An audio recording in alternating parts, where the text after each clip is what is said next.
नमस्कार, news 9 times देख रहे हैं आप। इसी के साथ खबरों की शुरुआत करते हैं। आपको बता दें, सेवानिवृत्त आईपीएस आरके शर्मा से हमारे संवाददाता आशुतोष कुमार बरनवाल ने खास बातचीत की है। देखिए आप ये रिपोर्ट। जन स्वराज की आकाश बने सेवानिवृत्त आईपीएस आरके मिश्रा 96-98 के दशक में आरके मिश्रा बतौर बेतिया एसपी के पद पर दे चुके हैं सेवा। हमारे ब्यूरो आशुतोष कुमार बरनवाल को दिए साक्षात्कार। नमस्कार, मैं आशुतोष कुमार बरनवाल न्यूज 9 टाइम्स के दर्शकों का हार्दिक अभिनंदन करता हूं और अपने न्यूज 9 टाइम्स के दर्शकों से आज एक ऐसे मेहमान से मिलाना चाहता हूं जिनकी आज से 24 साल पहले इस चंपारण से जुड़ा हुआ इतिहास है।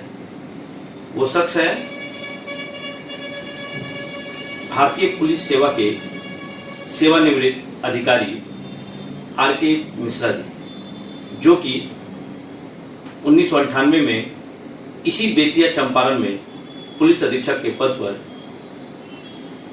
प्रतिनियुक्त थे और उन्होंने 98 का वो चंपारण भी देखा है और 98 का वो चंपारण का इतिहास भी देखा है, जो आज 2022 में बेतिया में सेवानिवृत्ति के बाद हमारे न्यूज 9 टाइम्स में खास मेहमान बनकर आए हुए हैं। हम उनसे जानने की कोशिश करेंगे और उनसे आपको पहले परिचय कराते हैं और उनका अभिनंदन करते हैं कि वो हमारे न्यूज 9 टाइम्स को समय दिए।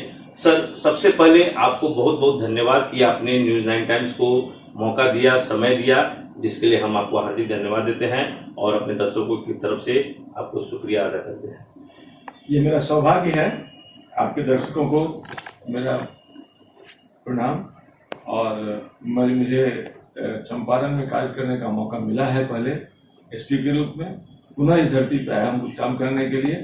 तो ये मेरा सौभाग्य है कि इस धरती को मैं बार बार नमन करता हूँ, इस धरती के लोगों को बार बार प्रणाम करता हूँ। सर, हमारा एक सीधा सवाल है सर, आपने 98 के दशक में चंपारण को देखा है और आज 2022 में जब आप फिर सेवानिवृत्ति के बाद इस चंपारण में आए हैं, क्या कुछ बदलाव आपने देखा है और क्या बदलाव होना चाहिए जो अब तक नहीं हुआ है? देखिए, चंपारण में उस समय जब मैं एसपी के रूप में आया था तो अपराध की कुछ ज्यादा ही घटनाएं घटती थी। कालांतर में, काल अवधि के बीतने के साथ साथ लोगों के प्रयास से आज कम से कम चंपारण में खुशहाली दिखती है, विकास दिखता है। एक स्तर तक अच्छा लगा, चंपारण आने से अच्छा लगा और चंपारण के लोगों को इसके लिए बहुत बहुत हम बधाई देना चाहेंगे कि उन्होंने शांति, सौहार्द, अमन चैन यहाँ कायम किया है।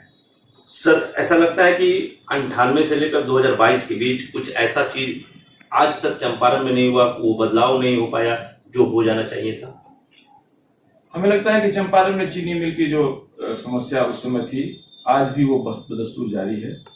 रोजगार के जो आयाम कम थे वो आज भी उससे अगर देखते हैं, खेती में जो प्रगति होनी चाहिए जितनी, उसमें कुछ कमी देखते हैं। बाढ़ की समस्या थोड़ी बरसी गई है, ऐसा भी मुझे आभास मिला है, लोगों से मिलने से लोगों ने बताया है।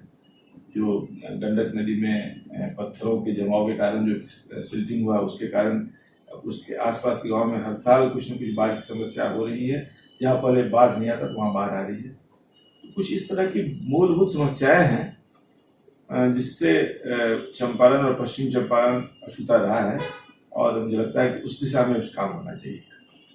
देखा, बहुत बड़ी बात बोले कि सिल्टेशन के चलते भी बाढ़ एक बहुत बड़ी समस्या है पश्चिम चंपारण जिले के लिए, जिस पर काम होना चाहिए। सर, अभी हम वर्तमान में 2022 में हैं, अभी जो बिहार सरकार की प्रशासनिक सेवा है उस पर क्या कहना चाहेंगे, उसके कार्य की प्रणाली पे और जो जिस तरह की कार्य हो रही है, लोगों को आज भी न्याय के लिए भटकना पड़ रहा है, लोगों को आज भी दर दर जाना पड़ रहा है अपने न्याय के लिए, अपने अधिकार के लिए, उस पर आप क्या कहना चाहेंगे? देखिए, वर्तमान सरकार जो भी जैसे भी काम कर रही है, जनता बार बार चुनकर भेज रही है। कुछ तो अच्छा काम कर रही है इसलिए भेज रही है, आपने कहा प्रशासनिक व्यवस्था, लेकिन ये जो मूलभूत समस्याएं हैं वो बनी हुई है, उसके लिए कहीं ना कहीं प्रशासन को तो जिम्मेवार तो ठहराएंगे।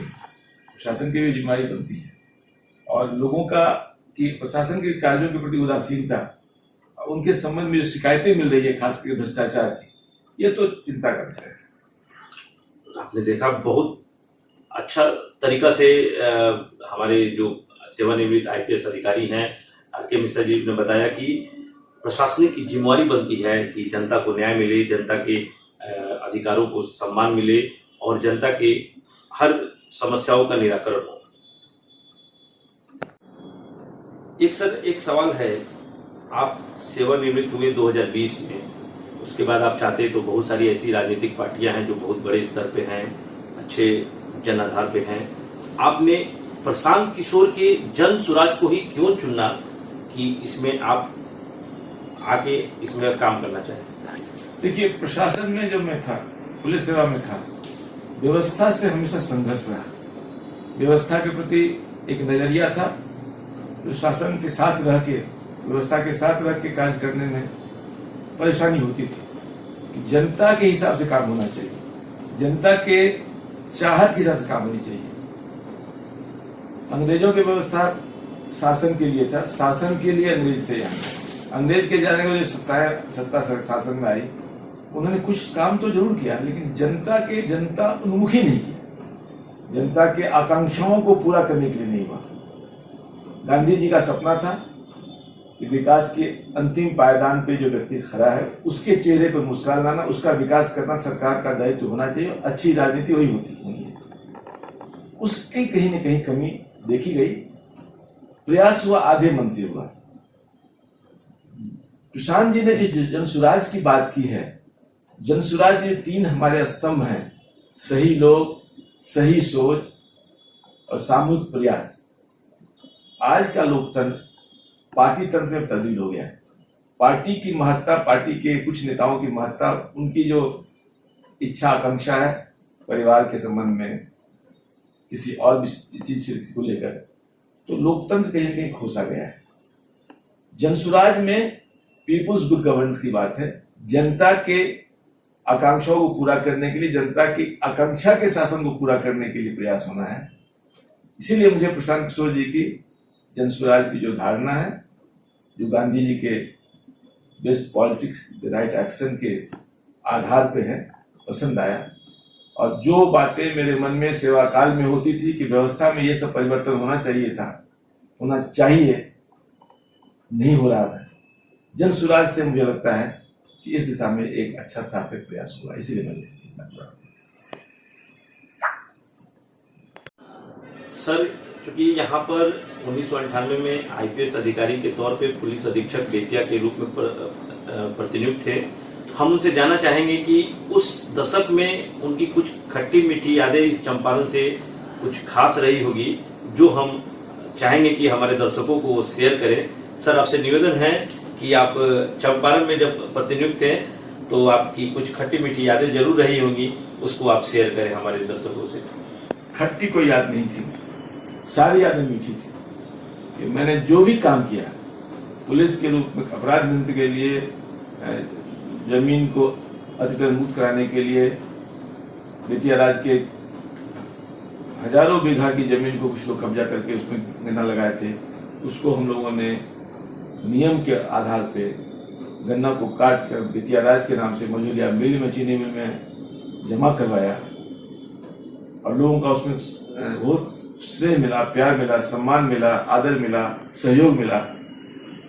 सबसे बड़ी याद मेरी मन में वही है कि इतने दिनों से लोगों ने, दस्युओं ने जिस जमीन को अतिक्रमण कर रखा था उसको अतिक्रमण करा के सरकार का जमीन, बेतिया राज सरकार में चला गया, सरकार कोटा वार्ड थे, वहाँ एक पदाधिकारी बैठते थे और वो भी लाचार, सरकार लाचार थी, जहाँ सरकार की व्यवस्था लाचार थी, उसको वापस स्थापित करने में जो मेरी थोड़ी बहुत भूमिका रही और जो यहाँ के लोगों का सहयोग रहा, वो मेरी सबसे मीठी याद है। चंपारण के लोग कैसे लगते हैं आपको सर? चंपारण के लोग बहुत मीठे स्वभाव के हैं। चंपारण का गुड़ मीठा होता है, यहाँ का चावल मीठा होता है, यहाँ की बोली बहुत अच्छी मीठी मधुर बोली है और लोग तो बहुत ही मीठे, बहुत ही मधुर स्वभाव के हैं और इनसे मिलकर दिल खुश रहता है। यहाँ की प्रकृति, चंपारण की प्रकृति के अनुरूप यहाँ के लोग सुंदर है, जैसे प्रकृति सुंदर है, चंपारण लोग सुंदर है। क्या संदेश देना चाहेंगे सर चंपारण के लोगों को? तन मन धन से सुंदर है। चंपारण के लोगों से यही संदेश है कि बहुत बड़ी लड़ाई आपने जीती है और आपकी लड़ाई उस समय की है कि जब गांधी जी चंपारण आए थे, निलाह वाली लड़ाई है। उस लड़ाई को आप हमेशा लड़ते रहे हैं और आज भी कुछ काम है जिसमें आपको आंदोलन में जुड़ना है। एक ऐसी लड़ाई पैदा करनी है, जन स्वराज अभियान को आगे बढ़ाना है। हमारे प्रशांत किशोर जी जिन आदर्श को लेकर आगे बढ़ रहे हैं, एक बहुत बड़ा संकल्प लेके बढ़ रहे हैं, 1 साल की पद यात्रा करने जा रहे हैं और यात्रा यहां से शुरू करने जा रहे हैं। आप दिल से जुड़िए, हमको आंकिए, हमको समझिए, हमारे साथ जुड़िए और गांधी जी के ग्राम स्वराज के सपना को जन स्वराज के रूप में परिवर्तित करते हुए जो सपना अधूरा रह गया है उसको पूरा करने में सहयोग कीजिए। बहुत बड़ी बात कही हमारे आईपीएस अधिकारी ने, जिन्होंने ग्राम स्वराज को जन स्वराज में बदलने की बात की है। ये बहुत बड़ी खुशनसीबी होगी अगर जनता इन पर विश्वास करेगी और इनकी जन स्वराज को आगे बढ़ाएगी। Ashutosh Kumar Barnwal, news 9 times, Bettiah.